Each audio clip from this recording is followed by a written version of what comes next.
Hi, I'm Sarah, and today I'm unboxing the very exciting Pro Artist Series Illustrator collection that I received from Jazza. I've had a brief chance to use these markers and pencils already in the giant collab coloring page that I did with Jazza last week, but otherwise I haven't had a chance to look inside the rest of this box yet. So let's open it up. Jazza has teamed up with Spectrum Noir to curate this limited edition selection of premium markers, pencils, and pens, along with quality paper and original designs to color in. So many cool art supplies, and I am just disappointed. Where's the beard? They're actually making a sticker sheet insert so you can add a beard. Hello,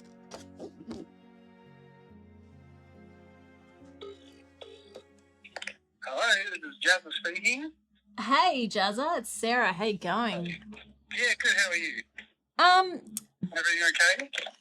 Yeah, look, I'm actually just looking at your artist box, and look, I've got to be honest, I'm really disappointed. My box doesn't have a beard. Like in the video, you had this like little detachable beard, and She looks like Thor. I don't know what I was thinking. I'm so sorry. I hope you're not too disappointed. all right, I'll I mean, I get it. Like, I get that it's difficult that you're holding a relic of the past, but maybe if we I have a plan. Obviously, my only option is to make my own. So I'm taking the creative liberty to give our little cartoon Jazza some options. Wow. That's, people have some interesting fashion sense. I'll spare you that one, Jazza. Oh no, it looks like my printer has downsized this, but you still get the idea. Look, I've probably wasted too much time on this already. I'm happy now. I think Jazza is looking much better and we have options now. But back to our box. I have been really excited to try some of these Spectrum Noir products. I already own a few of their other marker ranges, but I don't own any of their alcohol markers. So I'm excited to see how these go today. And I love that this set includes these trays. In fact, I get asked all the time about my wall display here, and these are the same as these. My markers on the wall here and on my back shelf are all in these same storage cases from Crafter's Companion, which is also Spectrum Noir, so you can buy these separately in the future and keep adding them together as your collection grows. So this is the tray set that usually sits over there. It's the same as the set behind me. And the cool thing about these trays is that you can actually stack them either directly up and down, or you can actually stack them like I've got these ones stacked, and they nest inside each other. So you've got a very, very slight slant here just to give you a little bit better access to the markers. So even though they're black, they are a perfect fit for my marker collection. I've been wanting some more of these trays, so it's kind of perfect. Although, I don't know about the black. I might have to just go buy some more. So we have a set of colored pencils that Jazza has hand chosen the color range to be a great fit. We've got art liners, so they come in a bunch of different sizes, including a brush nib. Why can't I open boxes? Opening boxes is not in my skill set. Oh, that's the brush one. That does look nice. So when I was drawing with Jazza, get it? Drawing with Jazza, he did not stop raving about this brush pen. So if you're into drawing, this brush pen is highly approved by Jazza from Jazza's own kit. Got some sketching pencils. Now the paper here is quite smooth, so I'm guessing this is more of a marker paper. So we'll have a play around with this and see how the markers and the pencils perform on this. And finally, we have our coloring pages, which is what I'm going to be diving into today. So there are a lot of options here. I am tempted to draw my own version of Jazza's wall. Is that weird? But I actually think this one would present a great challenge today. Here we have fabric which I know is something a lot of people have requested tutorials for. We have skin, we have a crown, so we could bring in some gold, we have a pretty empty background. There's actually a lot I could do with this picture. I've seen a lot of Jazza's videos and I haven't seen this picture before. So if you recognize this from one of his videos, please tell me in the comments. I would love to go see it later to see his own take on this if he ended up maybe coloring it in his own video. But I am going to color this in today using only the supplies that Jazza has given us in his wonderful Pro Artist series here. Anytime I get new supplies, I like to start by swatching out all the colors, partly to see what's included, but also because this acts as a handy reference for later when I'm coloring. And it's immediately obvious that this color range has been really well thought out with a good variety of useful colors that will work well together.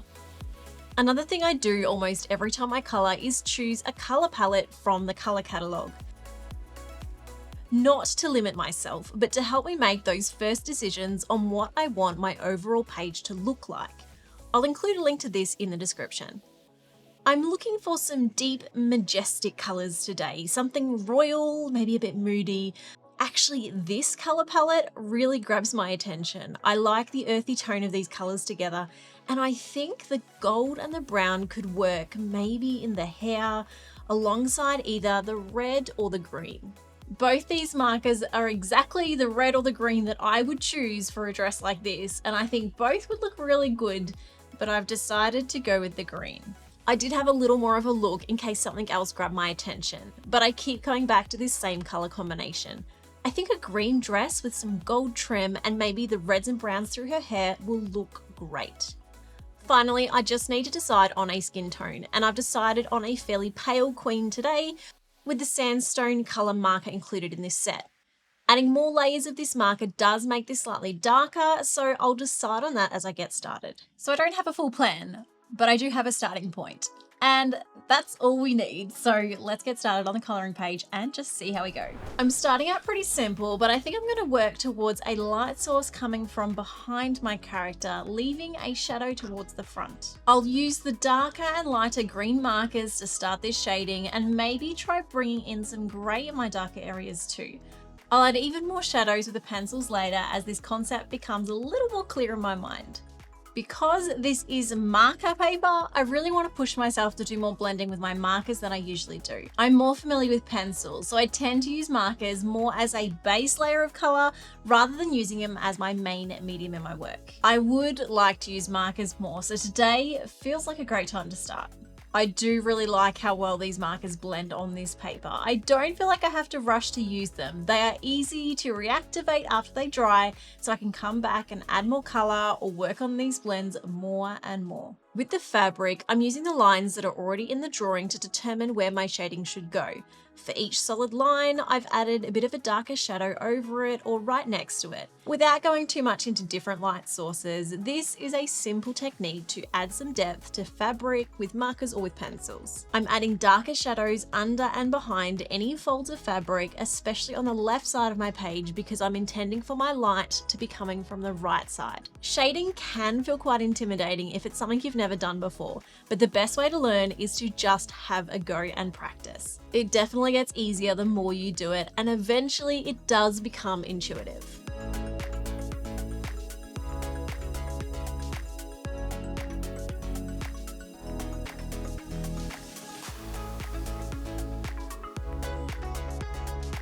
For this middle section, I wanted the fabric to be darker, but I don't have a really dark green marker, so I'm layering black underneath and then green on top.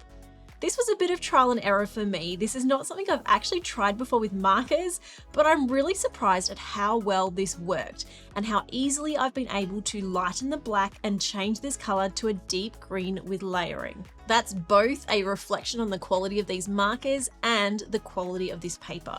Though it's definitely something I probably should have tested on a scrap piece of paper first.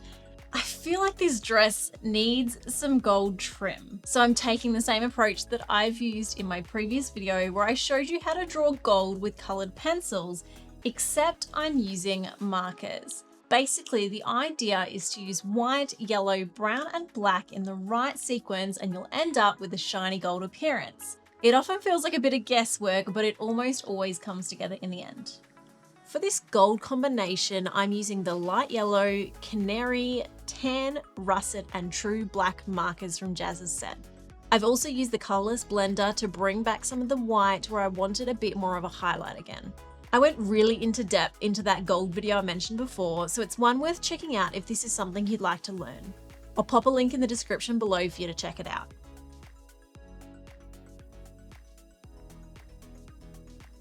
Gold looks a lot harder than it actually is, and the end results are very impressive, so it's definitely something worth learning. Please tag me if you end up giving it a go on one of your drawings because I would love to see it. Okay, I can't resist, I'm going in with the pencils. Even though the markers are looking good, these pencils will just bring in some extra fine shadows and details to really bring a new level of depth to this dress. I'm mostly using a black pencil for the deepest shadows and a lighter green to add some highlights where I think the light might bounce off.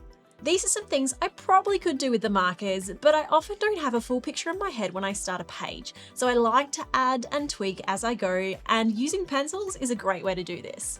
I think this sandstone marker is perfect for the light skin tone that I have in mind for this piece, but I'm not sure yet how I'll approach the shading on the skin. I've been experimenting more lately with using blues in my shadows, and I love the depth that it brings, so I'd maybe like to try that here as well. I want to start simple because this is a little out of my comfort zone in general, but already as I'm doing this, I realize this isn't really the right approach. Because this is backlit, her entire face should be in a shadow, but I'm a little worried about going too dark or losing her features in the process. I'm going to take a break on the skin, but I'm not finished. I think I need to revisit this again with fresh eyes. So let's move on to the hair. I'm picturing either a redhead princess, almost with a bit of a Merida vibe, but maybe a little bit more towards a brunette. I might start with a brown and then see if we can bring some orange in. Again, this is all a bit of trial and error as I go, which is something I love about the creative process, but it does take practice to get through that initial fear of making mistakes so that you can try new things. That's a lot of what I do on this channel. If you're new here, I love taking on ambitious projects or stretching my skills out of my comfort zone. And the risks don't always pay off, but when they do, the results are exciting. And I'd love you to share in my creative journey and challenge yourself to exceed your expectations too. So if that sounds like fun, press that subscribe button and let's do this together. I'm really liking how this is all coming together. It's at about this point that we can start to see our character coming to life, and this is what I love about colouring pages. It always amazes me what a difference colour and shading can make to a bunch of black and white lines on the paper. I mean, it helps when those black and white lines are as well thought out and professionally illustrated as the designs you get in a box like this, but you know what I mean. As you can see, I'm never quite done. I tend to go back a lot and keep adding details. It is the perfectionist in me. But I do like the depth that all these layers of colours have added to this hair. But this skin, the picture looks pretty good overall, but this skin is a bit flat and I'm not sure how to approach this. I want the dramatic lighting, but it also feels like a really big risk that could potentially ruin this whole piece if I don't get it right. But I'm never one to back down from a creative challenge, so here goes.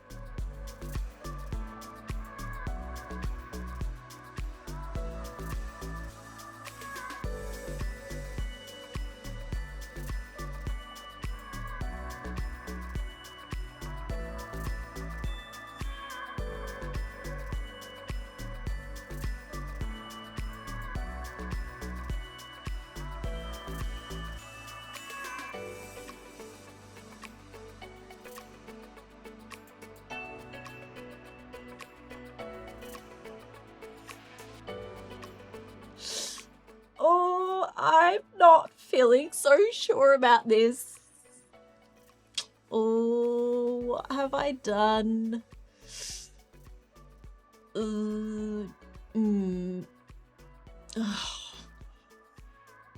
Okay.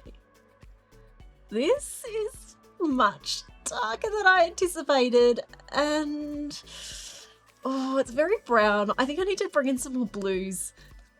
But I also don't want to layer too many pencils on markers on pencils, or I'm going to end up with some really blotchy looking areas here. Watching back on this during my editing, I'm sitting in my chair screaming at my past self saying, why did you keep going? It just keeps getting worse. Just stop. Okay, be honest with me. Did I just ruin this piece? The lighting is definitely more dramatic now, but I'm really not sure anymore. I feel like I should have stopped a long time ago and just kept this simple. But at the same time, simple doesn't help our skills to grow. It's taking creative risks like this that have helped me to build my skills in such a short time, even if I find myself spending probably half my time troubleshooting how to fix the messes that I've made. Maybe the background will help give us some more context.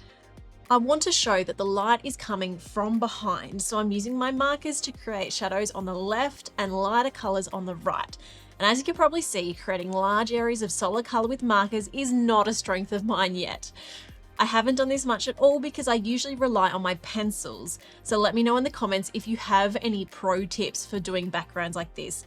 Maybe I need to let the markers dry in between layers more, or add less marker or more marker. I'm honestly not sure, but I will work it out one day. For today, I'm just embracing this texture as a bit of a blurry, rocky background.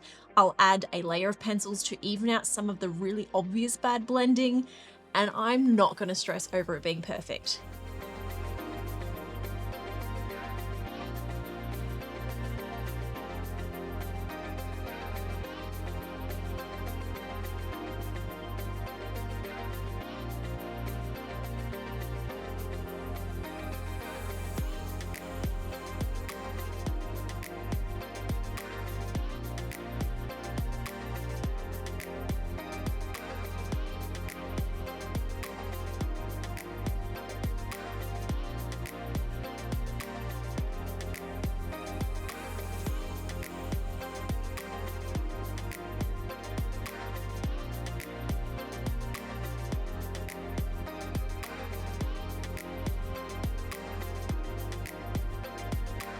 But the question remains, has this saved our picture yet?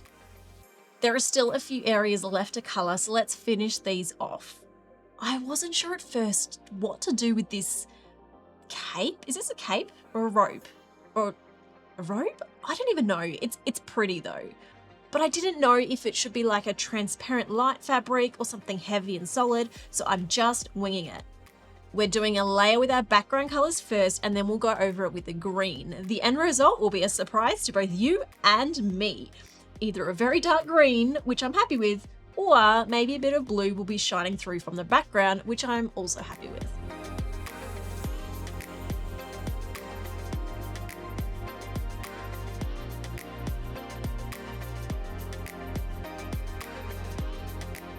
Okay, as I finish up, be honest, how did we go? Did I manage to save this piece? Look, from my own opinion, I do actually really like how this came out. I ended up darkening a lot of the gold on the front of the crown and the dress, which was a bit disappointing after all that work, but I think it makes the overall shading more realistic and helps create the scene I was going for. I am happy I took the risk with this lighting. It doesn't necessarily make our character look better, but it makes this piece unique. And it was a challenge for me. So it meant that I was able to learn some new things, stretch my skills again, and create something totally different to anything I've done before. I'd love to hear your thoughts in the comments too. Thank you so much for watching, and thank you again to Jazza for giving me this box to try out. If you haven't already seen the picture that I drew for Jazza when we met at his studio last week, you can watch that here. It's a lot of fun. Speaking of boxes from other YouTubers, I have another box here that I might need to open in a few weeks. Who do we know from Germany?